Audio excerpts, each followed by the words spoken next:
नमस्कार, आप देख रहे हैं न्यूज 18 राजस्थान। आपके साथ मैं हूं अभिषेक।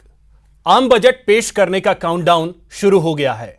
आम बजट से आम आदमी की तरह नौकरी पेशा लोगों को अच्छी खासी उम्मीदें हैं। केंद्रीय वित्त मंत्री निर्मला सीतारमण 1 फरवरी को बजट पेश करेंगी। कोरोना काल में इस बजट से उम्मीदें कुछ ज्यादा ही लगाई जा रही हैं। सबसे ज्यादा उम्मीदें सबसे बड़े आयकर वर्ग की हैं। जी हां, हम बात कर रहे हैं उस वर्ग की जो नौकरी पेशे में है। नौकरी पेशा वर्ग का मानना है कि बजट में आयकर स्लैब में व्यापक बदलाव की जरूरत है। देखते हैं, सुनो एफएमजी, छूट दो टैक्स की।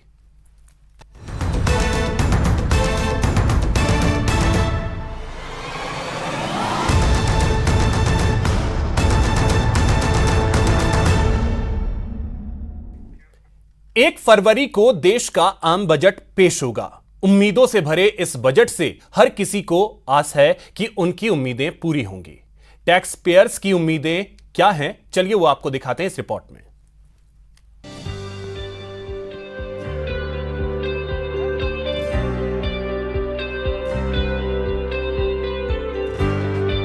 वित्त मंत्री निर्मला सीतारमण 1 फरवरी को साल 2021-22 का बजट पेश करने वाली हैं। कोरोना काल के बाद पेश होने वाले इस बजट से देश का हर एक नागरिक उम्मीदें लगाए बैठा है। किसान हो या व्यापारी, नौकरी पेशा हो या कारोबारी, युवा हो या बुजुर्ग, हर वर्ग की अपनी अपनी उम्मीदें हैं। टैक्स पेयर्स भी टैक्स स्लैब में बदलाव की उम्मीदें लगाए बैठा है। टैक्स बहुत ज़्यादा हो गया। अब भविष्य में आपकी बचत का तो बिल्कुल ख़त्म कर दिया, क्योंकि कोई व्यक्ति बचत करना चाहेगा तो 1.5 लाख की बचत बिल्कुल ख़त्म हो गई। आपके हाउस लोन ले रखा है, उस पर ब्याज और जो मूलधन पे पैसा जा रहा था उस पर पहले टैक्स नहीं लगता था, उस पर टैक्स लगेगा। तो एक बहुत ज़्यादा टैक्स हो गया। टैक्स को बढ़ाना चाहिए स्लैब को। 5 लाख तक तो कोई टैक्स लगना ही नहीं चाहिए। बहुत साल हो गए कि उसको टैक्स स्लैब को बढ़ाया ही नहीं। यूनियन बजट जो अभी आ रहा है उससे हमारे को उम्मीद ये है कि सरकार सरकारी कर्मचारियों पे टैक्सेशन कम करे। जैसे 15 लाख से ऊपर 30% टैक्स कर रखा है, जो की संख्या बहुत ज़्यादा है। 1 करोड़ 15 लाख से लेकर के 1 करोड़ तक की 30% ही है। जो हम चाहते हैं कि भाई 15 लाख तक तो 20% से ज़्यादा टैक्स नहीं लगे, और वो जो 30% को उसको 50 लाख तक को 25% और 50 लाख से ऊपर की जिनकी इनकम है उनके 30% लगाया जाए तो उचित रहेगा। वर्तमान समय में जो आर्थिक मंदी चल रही है उसको देखते हुए केंद्र सरकार को 5 लाख रुपए तक की जो सीमा है वहाँ तक कोई टैक्स नहीं रहना चाहिए, और जो स्टैंडर्ड डिडक्शंस हैं, एटीसी के प्रॉफिट्स जो हैं वो कंटिन्यू रहने चाहिए। वो ज़रूरी है जनता के लिए। वर्तमान टैक्स स्लैब की बात करें तो 2.5 लाख रुपए तक कोई टैक्स नहीं। 2.5 लाख से 5 लाख रुपए तक 5% टैक्स। 5 लाख से 7.5 लाख तक 10% टैक्स। 7.5 लाख से 10 लाख रुपए तक 15% टैक्स। 10 लाख से 12.5 लाख तक 20% टैक्स। 12.5 लाख से 15 लाख रुपए तक 25% टैक्स। 15 लाख रुपए से अधिक पर 30% टैक्स है। वहीं नौकरी पेशा लोगों का कहना है कि केंद्र सरकार को करदाताओं की संख्या बढ़ाने की बजाय टैक्स छीजत पर अंकुश लगाने के प्रयास करने चाहिए। टैक्स चोरी रोकने के प्रावधानों और आधुनिक संसाधनों का विस्तार बेहद जरूरी है। सरकार ने जो प्राइमरी रूप से जो टारगेट बना रखा है वो सर्विस क्लास को बना रखा है। सर्विस क्लास का पैसा तो 1-1 रुपया है, उसको गिन के मिलता है। गिन के टैक्स लेते हो आप, तो कम से कम उसको टैक्स में थोड़ी बहुत राहत देनी चाहिए, थोड़ा लिबरल होना चाहिए। अब 20% 30% टैक्स कोई टैक्स ये सर्विस क्लास कैसे देगा, कैसे खर्चा चलाएगा अपना। कर्मचारी वर्ग के ऊपर थोड़ा सा सरकार थोड़ा ध्यान दे, क्योंकि कर्मचारी वर्ग जो है सोसाइटी का बहुत बड़ा पार्ट बनाता है। अपन जो उद्योगपतियों को देखते हैं, उद्योगपति के पास में कॉर्पोरेट टैक्स अपना है 22.5%, और जब अपन इनकम टैक्स के हायर स्लैब मानते हैं तो 15 लाख से ऊपर 30% पे आ जाता है। तो ये कॉर्पोरेट टैक्स कहाँ कितने 1 करोड़ से ऊपर जाके उनका लगता है कि 22.5%, और एक कर्मचारी वर्ग है वो सिर्फ 15 लाख पे आपको 30% दे रहा है। जो टैक्स स्लैब है वो 5 लाख कम से कम होनी चाहिए। आम आदमी टैक्स पे ही हो रहा है। खर्चे इतने बढ़ गए हैं, लोगों के खर्चे चल नहीं पा रहे हैं। आर्थिक मजबूरियों लोगों को सामना करना पड़ रहा है। रोजी रोटी की लोगों पर लारी पड़ रही है। 4th क्लास व्यक्ति टैक्स पे ही बन रहा है। उसका परिवार में 5-6 मेंबर होते हैं तो उसका गुजारा चलना बड़ा मुश्किल हो रहा है। कोरोना की वजह से 2020 ने हर सेक्टर की कमर तोड़कर रख दी है, दुनिया की अर्थव्यवस्था को पटरी से उतार दिया। ऐसे में अब देखना होगा कि इस बार सीतारमण के पिटारे से क्या निकलता है और बजट से किन किन की उम्मीदें पूरी होती हैं, क्योंकि महामारी की मार के बाद देश की अर्थव्यवस्था को पटरी पर लाना और हर वर्ग की उम्मीदों को पूरा करना सरकार के लिए एक बड़ी चुनौती है। न्यूज़ 18 राजस्थान के लिए जयपुर से राकेश शर्मा की रिपोर्ट। तो चलिए इसी पे चर्चा करेंगे। हमारे साथ दो खास मेहमान भी जुड़ रहे हैं। सबसे पहले उनका परिचय करवा दूं। हमारे साथ जुड़ रहे हैं पंकज घिया जी, जो कि वकील हैं टैक्सेशन के, और महेश मिश्रा जी, उपाध्यक्ष हैं बैंक ऑफिसर्स एसोसिएशन के। सर, आप दोनों का बहुत बहुत स्वागत है न्यूज़ 18 राजस्थान पर। पंकज जी, शुरुआत में आपसे करना चाहूंगा, जो आयकर दाता है इस बार के बजट से क्या उम्मीदें हैं उसकी, क्योंकि कोरोना के बाद अर्थव्यवस्था को पटरी पर लाना एक बड़ी चुनौती है। ऐसे में एक आयकर दाता क्या उम्मीदें लगाए बैठा है इस बजट से? आयकर दाता को बहुत बहुत उम्मीद है इस बजट से। और जैसा कि हमारी वित्त मंत्री निर्मला सीतारमण जी ने कहा है कि 100 साल में ऐसा बजट नहीं आया जो इस बार आएगा। तो हर आयकर दाता ये मानता है कि टैक्स रेट जो है वो जो वर्तमान में 30% है उससे घटकर कम से कम 20% हो जाएगी। और जो थ्रेशोल्ड लिमिट है वो 5 लाख रुपए तक की थ्रेशोल्ड या 2.5 लाख रुपए तक की थ्रेशोल्ड, उसको बढ़ा के कम से कम 7.5 लाख रुपए तक आयकर फ्री हो जाना चाहिए। ये एक आम जो वेतनभोगी करदाता है या नॉर्मल छोटा करदाता है उसकी उम्मीद है। अगर बिजनेस की उम्मीद करें, बिजनेसमैन ये चाहता है कि उसको कुछ इंसेंटिव मिले, जो वो टैक्स कलेक्शन में सहायक बन रहा है उसको कुछ वापस से उसका इंसेंटिव के रूप में उसको मिले, और जो थ्रेशोल्ड लिमिट है उसको बढ़ाई जाए। साथ के साथ उसको डेप्रिसिएशन में बेनिफिट दिए जाए, और साथ के साथ वो ये चाहता है कुछ इंटरेस्ट फ्री लोन्स या जो बैंक इंटरेस्ट है उसमें कुछ रिबेट, इनकम टैक्स में एडिशनल रिबेट्स आनी चाहिए। हम ये भी मानते हैं कि अगर बिग कॉरपोरेट्स को देखें तो कॉरपोरेट्स की कम से कम जो प्राइवेट लिमिटेड कंपनी है, जिसे हम लघु या मध्यम उद्योग कहते हैं, एमएसएमई सेक्टर कहते हैं, वो ये चाह रहा है कि नई कंपनीज को तो सरकार ने 25% टैक्स की छूट दे दी, लेकिन जो पुरानी रनिंग कंपनीज हैं और जिन्होंने इस कोविड के टाइम में बड़ा कठिन समय देखा है, उनको भी वो छूट आगे दी जानी चाहिए। और 25% की छूट नई इंडस्ट्रीज को नहीं, नई कंपनीज को नहीं, बल्कि पुरानी इंडस्ट्रीज जो ऑलरेडी देश को आत्मनिर्भर बनाने में सहायक हो रही हैं, उनको भी ये छूट दी जानी चाहिए। इसके अलावा बहुत सारी छूटों का एक विचार हमने दिया है। कई एसोसिएशंस, चाहे ट्रेड एसोसिएशंस हो चाहे प्रोफेशनल एसोसिएशंस हो, वो ये सब मांग कर रही हैं कि एमनेस्टी स्कीम जो दी गई है सरकार द्वारा उसकी समय सीमा बढ़ाई जानी चाहिए। और एक अभी तक जो अपील पेंडिंग है खाली उसके लिए एमनेस्टी चल रही है, लेकिन एक जनरल एमनेस्टी स्कीम भी वापस से सरकार को लानी चाहिए। ठीक है, 2-3 बातें जो आपने कही उसमें अब एक चीज पंकज जी, जो टैक्स स्लैब हैं, अमूमन जो आयकर दाता होता है, जो नौकरी पेशा आदमी है, वो उसकी नजर जो है वो वहीं पर होती है कि टैक्स स्लैब क्या होने वाला है। पिछले साल जिस तरीके से टैक्स स्लैब चेंज किए गए, 2.5 लाख, 2.5 लाख से 5 लाख, 5 लाख से 7.5 लाख, 7.5 से 10, 10 से 12.5, इसे जिस तरीके से ब्रेक किया गया, क्या हम एक बार फिर से इस बार उम्मीद कर सकते हैं कि 7.5 जैसा आपने कहा, उसके बाद फिर 15 और फिर 20 और 30, उससे ऊपर जो स्लैब हैं वो कम किए जा सकते हैं? पूरी उम्मीद है, क्योंकि सरकार खुद कह रही है कि हम छोटे और लघु करदाता जो हैं, छोटे आयकर दाता जो हैं, जो सबसे बड़ा भाग होता है, करीब करीब 80% आयकर दाता जो हैं वो एक 10 लाख से नीचे के स्लैब में आते हैं। और इसलिए हर वो आयकर दाता इस कोविड टाइम में सरकार से एक सपोर्ट की उम्मीद करता है। और हम ये मानते हैं कि 7.5 लाख रुपए तक तो सरकार को आयकर से छूट सीमा बढ़ानी चाहिए, 7.5 लाख रुपए की छूट सीमा करनी चाहिए। और उसके बाद जिस तरह से आपने कहा कि जो स्लैब है वो 7.5 से 15 लाख तक 10% और 15 लाख से 25 लाख तक 20%, और वहीं पे ही उसको ख़त्म कर देना चाहिए। जो टैक्स है 20% से ऊपर ले जाना नहीं चाहिए। एक 80C की जो सीमा है, जो छूट की सीमा है, जो एक छूट मिलती है, उसमें जो 1.5 लाख रुपए की लिमिट है उसको बढ़ा के 3 लाख रुपए लिमिट करनी चाहिए।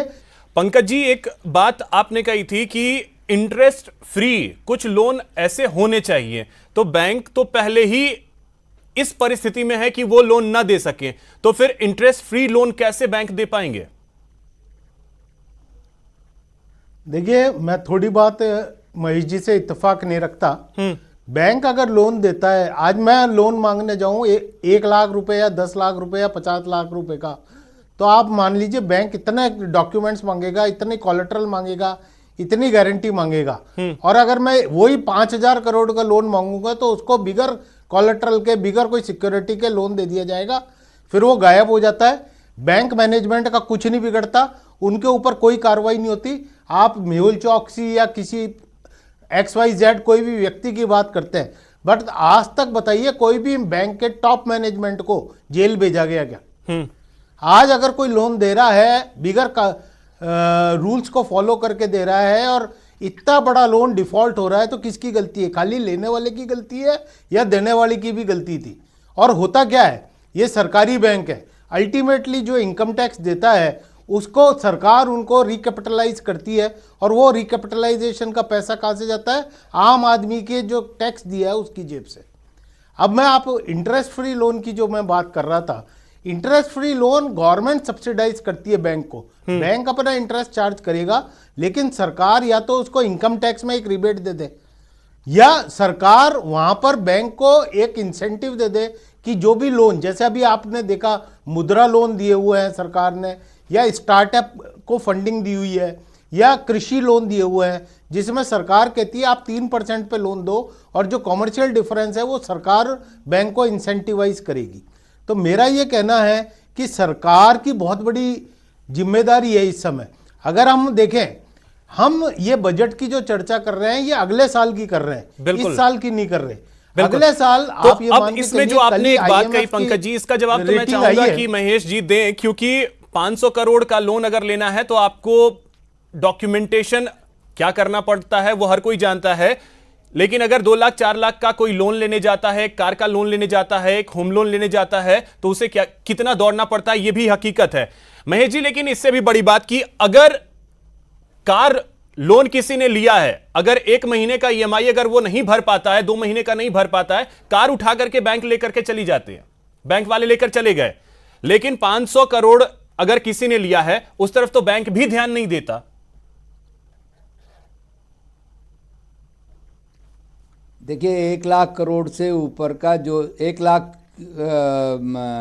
से ऊपर का लोन इवन बैंक के बोर्ड में जाता है। मैं बैंक के बोर्ड में एक निदेशक मंडल का मैं डायरेक्टर रहा हूँ। मुझे पता है कि डॉक्यूमेंटेशन पूरा करने के उपरांत अगर कोई लोन डिफ़ॉल्ट होता है तो उसमें किसी अधिकारी को नहीं पकड़ा जा सकता। अगर उसने नीचे के लेवल पे कहीं हेराफेरी करके और उसका मिली भगत करके जो लोन दिए गए हैं उनके लिए उसकी अकाउंटेबिलिटी फिक्स भी हुई है और बैंकों से नौकरी से भी निकले हैं।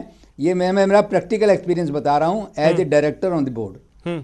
तो इसलिए छोटा, ये बात सही है, ये घिया साहब सही कह रहे हैं कि छोटे लोन लेने वालों के लिए दिक्कत भी पैदा होती है। छोटा लोन देर से भी मिलता है और उसकी कई प्रक्रिया है। जैसे अब हाउसिंग लोन लेना है, बैंक उसको देखती है कि आपका कितना, आपका 3 साल का रिटर्न आपने भरा है नहीं भरा है, फिर मकान की JDA से अप्रूव्ड है नहीं है, कितने का लोन है, कितना बैंक देगी। ये बात तो सही है, लेकिन मैं उनकी बात कर रहा हूँ, ये छोटे लोन का अमाउंट नहीं है। मैं जो 13 लाख करोड़ रुपया जो मैं बता रहा हूँ, ये वो अमाउंट है जो कि बड़े लोन में गया है और बड़े लोन बोर्ड से अप्रूव हुए हैं और बड़े उसमें अधिकारियों ने अपने कागज की कार्रवाई पूरी की है और जहाँ नहीं की है उनकी अकाउंटेबिलिटी भी फिक्स हुई है और उनको सजा भी मिली है। ठीक है। अब सतीश गुप्ता जी, एक और सवाल जो है वो जहन में आता है और लोग बार बार इस चीज को भी पूछते हैं और समझते हैं कि आखिर ये हो क्या रहा है। जो टैक्स की बात है, एक नौकरी पेशा आदमी एक बार तो वो अपना टैक्स देता है, जिस स्लैब में भी है, 5 लाख के स्लैब में है या 7.5 लाख के स्लैब में या 10 लाख के स्लैब में, एक बार तो उसने टैक्स दे दिया। उसके बाद जितनी भी सुविधाएं वो लेता है वहां भी उसे टैक्स देना पड़ रहा है। ये आम लोगों का सवाल है कि आखिर क्यों एक बार जब हमने सरकार को पूरा टैक्स दे दिया, फिर हर मोर्चे पे, हर जगह पे हम क्यों टैक्स दें? ऐसा है सर कि कई तरह की सुविधाएं होती हैं सैलरी के अलावा। कुछ परक्यूजाइट्स होते हैं, कुछ अलाउंसेज होते हैं, तो हर चीज़ के लिए टैक्स पॉलिसी अलग अलग है। परक्यूजाइट्स जो होती हैं उनके लिए टैक्स पॉलिसी अलग है और वो आपकी इनकम का पार्ट बनेगी। कुछ डिडक्शंस हैं, एग्जम्पशंस हैं, वो आपको छूट मिल जाती है। आपका जो मुख्य जो बात है वो ये कि सरकार की नीतियों में परिवर्तन की आवश्यकता, और एक विशेषता जो आपने चिंतन का जो मुद्दा उठाया, बहुत ही सही मुद्दा उठाया कि सैलरी पेशा जो कम से कम जो 5 से 10 लाख रुपए तक की जो आय वाले जो लोग हैं उनके साथ में हमारा कितना मानवता का तरह से कितने नियम बनने चाहिए। और ये बहुत सही बात है कि अगर उन्हें भी अगर 10 लाख के ऊपर इनकम के अंदर 1,12,500 रुपया टैक्स देना पड़ेगा तो निश्चित रूप से ये एक चुनौतीपूर्ण कार्य है और उनके लिए बहुत कठिनाई का समय आ जाता है, क्योंकि 10 लाख रुपए कमाई के बाद 1,12,500 टैक्स देने के बाद ही उसका उपयोग वो कर सकते हैं। और उसके बाद भी अगर कुछ परक्यूजाइट्स जुड़ती हैं कुछ सर्टेन कंडीशंस की फॉलो नहीं करने के बाद, तो वो निश्चित रूप से एक अलग स्थिति बनती है और वो एक परेशानी और बढ़ाती है। तो मैं आपसे निवेदन करना चाहूँगा कि सरकार को वेतन भोगी करदाताओं के लिए और जो छोटे व्यापारी हैं या मध्यम वर्गीय व्यापारी हैं जिनकी 10 लाख तक की इनकम है, उनके लिए अपने स्लैब को, मिनिमम स्लैब को और टैक्स रेट स्लैब को, दोनों को बदलने से इस समस्या का समाधान निकलेगा। और बाकी जो कर चोरी के जो लोग जो कर चोरी की ओर जाते हैं, क्यों वेतन भोगी के पास कर चोरी के लिए कोई गुंजाइश बचती ही नहीं है, तो जो कर चोरी के लिए जो लोग जाते हैं उनके लिए सरकार के पास अपना मैकेनिज्म है, अपने कानून के अंदर इतनी सारी धाराएं हैं जो कि ना केवल ब्याज, लेट फीस और पेनल्टी लगाती हैं बल्कि कुछ चीज़ों में प्रोसिक्यूशन भी लगाती हैं। अभी आपने एक कार्रवाइयां सतीश जी कितनी कार्रवाइयां हो पाती हैं, ये भी तो सवाल है कि कार्रवाइयां कितनी हो पाती हैं। हाँ, सरकार का जो प्रयास है वो ये है कि हम टैक्स पेयर्स की संख्या बढ़ाएं, टैक्स छीजत, टैक्स चोरी जो है उस तरफ अभी शायद उतना ध्यान नहीं है जितना होना चाहिए। आप देखेंगे सर बहुत बड़ा परिवर्तन आने वाला है। आपने नोट किया होगा सर, आपके चैनल से प्रसारित भी हुआ है, मैंने देखा है कि फेसलेस असेसमेंट, फेसलेस अपील और फेसलेस पेनल्टी, ये 3 जो प्रावधान सरकार ने पिछले वर्ष में किए हैं, ये बहुत बड़ा एक आमूल चूल परिवर्तन करेंगे जो आपका टैक्स छीजत की जो बात है उसके अंदर निश्चित रूप से रुकेगी और चोरी पर भी लगाम लगेगी। क्योंकि अभी तक क्या होता था कि सरकार के पास डाटा नहीं होते थे कि किसी ने क्या ज़मीन ली है, किसी ने कहाँ बैंक में FDR ली है, किसी ने क्या पोस्ट ऑफिस का इन्वेस्टमेंट किया है। अब हर एक लेन देन एक सर्टेन लिमिट के बाद में आपका पैन नंबर से लिंक्ड है और वो सरकार के पास सूचना है। आप देखेंगे सरकार ने ये भी व्यवस्था करी है कि कुछ मामलों में प्री फिल्ड फॉर्म आपके सामने आ जाता है। जब भी आप अपना खोलते हैं अकाउंट तो आपके सामने ही आ जाता है कि भाई ये ट्रांजैक्शन तो हमें मालूम है, इसके अलावा आपको कुछ बताना तो बताओ।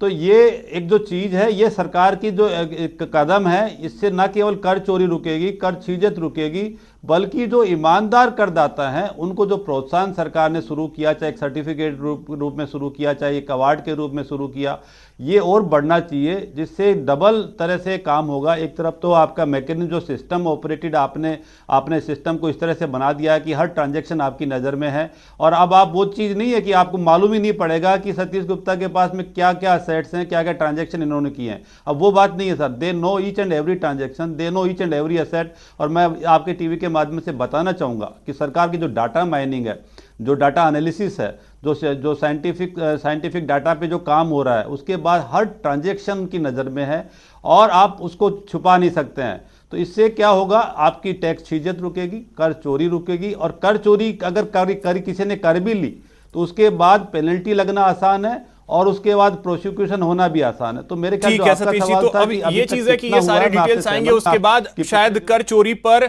लगाम लग पाए, लेकिन उसके लिए अभी इंतजार करना ही पड़ेगा। अब एक चीज पंकज घिया जी, अगर मैं आपसे समझूं, जिस तरीके से अभी जो हमने बात की उसमें ये तो क्लियर हुआ कि हम भले ही टैक्स दे दें एक बार, अपनी सैलरी में से जो हमारी सैलरी आई उसमें से एक बार टैक्स दे दे सरकार को, लेकिन उसके बावजूद भी हम अपनी जो सैलरी बची उसमें से भी हम अलग अलग जगहों पर टैक्स देते हैं, यानी टैक्स फ्री लाइफ हम नहीं जी सकते हैं। सरकार को क्या इस दिशा में सोचने की जरूरत है कि एक नौकरी पेशा जिसकी मान लिया जाए अगर 50,000 की ही सैलरी के हिसाब से देखा जाए मंथली 6 लाख रुपए होते हैं और वो 5 से 7.5 लाख के स्लैब में आ जाता है, यानी उसे वो टैक्स देना पड़ेगा। उसके बाद आप देखें महीने का खर्चा, महंगाई, सारी चीजों को मैनेज करना कितना मुश्किल होता है। तो वो चीजें सरकार को सोचने की भी जरूरत नहीं है कि आप एक बार टैक्स दें उसके बाद टैक्स फ्री लाइफ जिएं। बिल्कुल सरकार को सोचना चाहिए। हमारे यहाँ बिल्कुल विपरीत होता है, जो इनकम टैक्स पेयर है उसको हर सुविधा से वंचित कर दिया जाता है। अगर आप आयुष्मान भारत स्वास्थ्य योजना है तो अगर आप इनकम टैक्स पेयर है तो उस योजना से बाहर हो गए। अगर आपको कोई और बेनिफिट मिल रहा है, आज गैस सिलेंडर की घर की बात करते हैं अपन, गैस सिलेंडर में इनकम टैक्स पेयर है तो आपको कंसेशन से बाहर करने की योजना है। आपको कोई और जगह बेनिफिट जहाँ पे सरकार सब्सिडी दे रही है, उन सब बेनिफिट योजनाओं से इनकम टैक्स पेयर होने की वजह से माफ़ कर दिया जाता है। जबकि होना ये चाहिए, जो आदमी इनकम टैक्स दे रहा है उसको तो कुछ स्पेशल बेनिफिट दिए जाने चाहिए। अगर आप इनकम टैक्स दे रहे हैं तो आपके लिए एक सरकार द्वारा प्रायोजित एक हेल्थ इंश्योरेंस स्कीम होनी चाहिए। आज कोविड में हमने देखा हेल्थ इंश्योरेंस कितना मस्ट है, और अगर सरकार की तरफ से सपोर्ट नहीं होगा तो आप कैसे हेल्थ इंश्योरेंस का बेनिफिट ले पाएंगे? तो उसमें भी तो टैक्स देना पड़ रहा है सर, हेल्थ इंश्योरेंस देने के बाद भी टैक्स देना पड़ रहा है। और हेल्थ इंश्योरेंस, आज लाइफ इंश्योरेंस आप करा रहे हैं उस पे भी आपको टैक्स देना पड़ रहा है। बिल्कुल 18% तो 18% आपको जो भारी इनकम भरकम टैक्स टैक्स पेयर है उसको कुछ तो बेनिफिट देनी चाहिए। 18% का आज इनडायरेक्ट टैक्स जीएसटी में आप कुछ भी खरीद रहे हैं वहां पर आपके ऊपर जीएसटी लग रहा है। मैं ये कहना चाहता हूं जो ऑनेस्ट टैक्स पेयर है वो जो टैक्स दे रहा है उसके लिए एक पेंशन स्कीम लानी चाहिए। आज आप प्राइवेट सेक्टर के एम्प्लॉयज हैं या प्राइवेट सेक्टर के बिजनेसमैन हैं, उनको आज जब तक वो नौकरी में है जब तक बेनिफिट है, अगर नहीं है तो आप जो वो टैक्स दे रहे हैं उसका एक पोर्शन उस टैक्स को एक पेंशन स्कीम में कंट्रीब्यूट सरकार को करना चाहिए और उनके लिए एक पेंशन स्कीम योजना लानी चाहिए जिसमें वो ऑटोमेटिक जो भी इनकम टैक्स दे रहे हैं उसको पेंशन में कन्वर्ट कर दी जाए। जो आदमी जितना ज़्यादा टैक्स देगा उसकी पेंशन उसी लिमिट से बढ़ सकती है। बट सरकार कर क्या रही है, आज नहीं हमेशा से ये कर रही है। इनकम टैक्स अगर आप पेयर है तो आप बीपीएल योजना से बाहर हो जाते हो, आप स्वास्थ्य योजना से बाहर हो जाते हो, आप कंसेशनल फूड ग्रेन्स योजना से बाहर हो जाते हो, आप और कोई भी बेनिफिट योजना, रियल एस्टेट की कोई योजना है तो उसमें भी बाहर हो जाते हो। हर जगह से खाली क्योंकि आप टैक्स दे रहे हो इस वजह से। तो होना ये चाहिए कि जो इनकम टैक्स दे रहा है उसको इंसेंटिव दे। खाली एक सर्टिफिकेट, एक अवार्ड, एक फोटो फेसबुक पे लगाने के लिए देने से कि मैं प्राउड फाइलर हूं इनकम टैक्स का, ये देने कुछ से होना टैक्स पेयर नहीं है, ये भी एक बड़ी हकीकत है। छोटा बिजनेसमैन को कोई फायदा नहीं मिल रहा है। बिल्कुल पंकज जी, लेकिन अब एक चीज महेश जी, मैं आपसे एक चीज और समझना चाहूंगा कि बैंकिंग सेक्टर जो है उसमें जो कार्यप्रणाली है उसमें और ईज की जरूरत आपको नहीं लगती है कि कुछ और ईज होना चाहिए? क्योंकि बहुत सारी जगहों पे बहुत सारी चीजें जो हैं वो उलझी हुई हैं।